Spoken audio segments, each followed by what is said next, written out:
Qué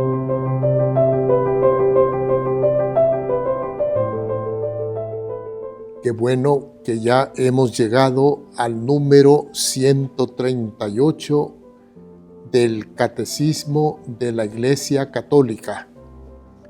Esto quiere decir que paulatinamente avanzamos en el conocimiento de las verdades reveladas por Dios en las Sagradas Escrituras y que nos presenta el Catecismo de la Iglesia Católica. Nos dice así el número 138. La Iglesia recibimos de Dios, es una gracia de Dios la Sagrada Escritura. La Iglesia recibe y veneramos la palabra del Señor. Cuando leemos la palabra de Dios, besamos los santos evangelios. La Iglesia recibe de parte de Dios y venera como inspirados los 46 libros del Antiguo Testamento y los 27 libros del Nuevo Testamento. Todos esos libros, reconocemos nosotros, son palabra de Dios y como iglesia lo recibimos de parte de Dios que se ha revelado y los veneramos por ser la palabra del Señor. Y en el número 139 nos dice: los 4 evangelios ocupan un lugar central, sencillamente porque directamente nos presentan lo que dijo Jesús a sus discípulos. Ahora nosotros somos los discípulos de Jesús que recibimos la enseñanza de Jesús. Los 4 evangelios ocupan un lugar central, pues su centro es Cristo Jesús. ¿Por qué es la palabra de Cristo Jesús el Evangelio? Sencillamente. Y Jesucristo es el Hijo de Dios, hecho hombre. Jesucristo es el revelador del Padre. Entonces nosotros, de una manera especial, en toda la Sagrada Escritura, reverenciamos de una manera especial los 4 evangelios. Sencillamente porque son la palabra del Verbo hecho hombre. Y en el número 140 decimos lo siguiente: la unidad de los 2 testamentos, Antiguo y Nuevo Testamento, se deriva de la unidad del plan de Dios. El plan salvífico de Dios es uno solo. La primera parte en el Antiguo Testamento y la segunda gran parte en el Nuevo Testamento.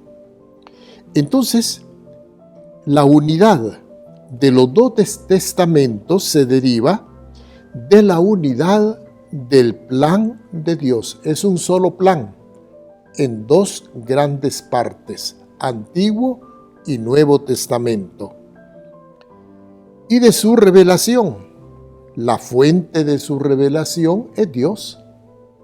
Es Dios quien nos ha revelado el Antiguo Testamento y el Nuevo Testamento.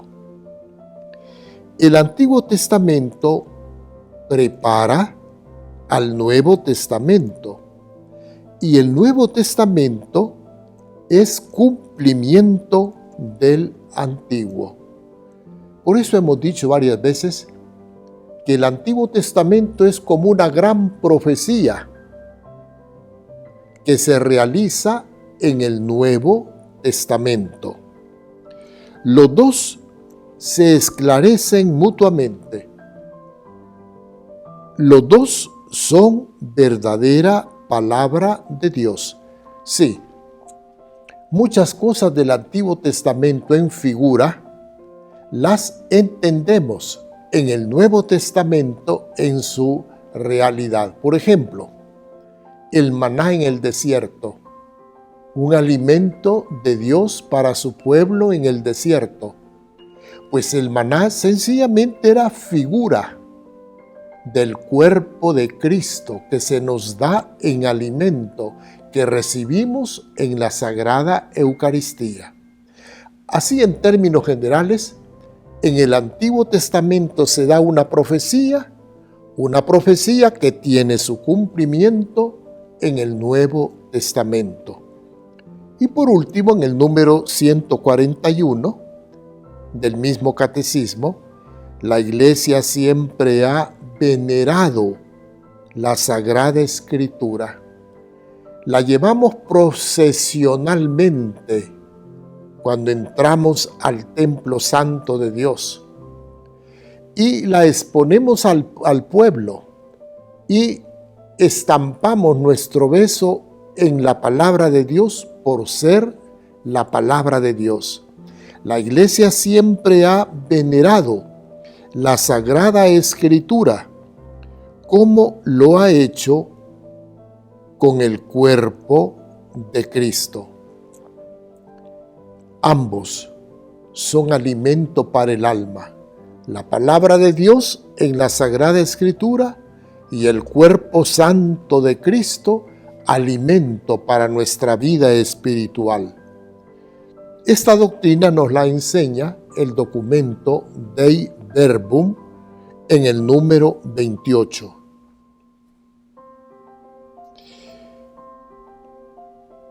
Aquella y este alimentan y rigen toda la vida cristiana. Efectivamente así es. Para mis pies antorcha es tu palabra, para mi sendero. Sí, la palabra de Dios ilumina no solamente nuestra mente, la palabra de Dios ilumina nuestro proceder.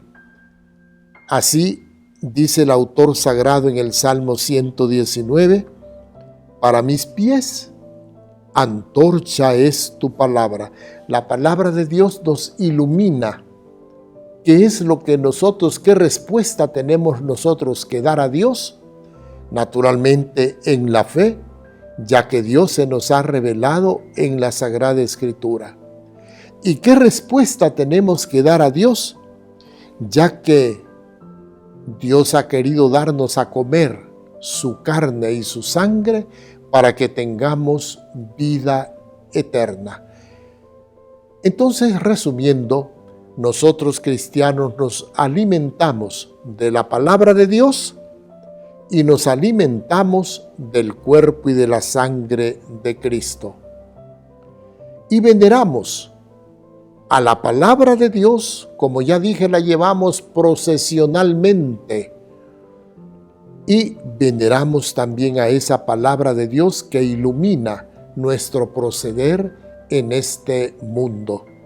Qué importancia tan grande para nosotros, bendito sea el Señor, recibir no solamente la palabra de Dios, sino también recibir aquel que nos alimenta con su propio cuerpo y sangre. Por tanto, no solamente nos alimentamos de la palabra de Dios, sino que también nos alimentamos del cuerpo santo y de la sangre santa del Señor, la Santa Eucaristía. Bendito y alabado sea el Señor, porque ha tenido tanta misericordia con nosotros, dándonos su palabra santa y dándonos su cuerpo y su sangre en alimento espiritual.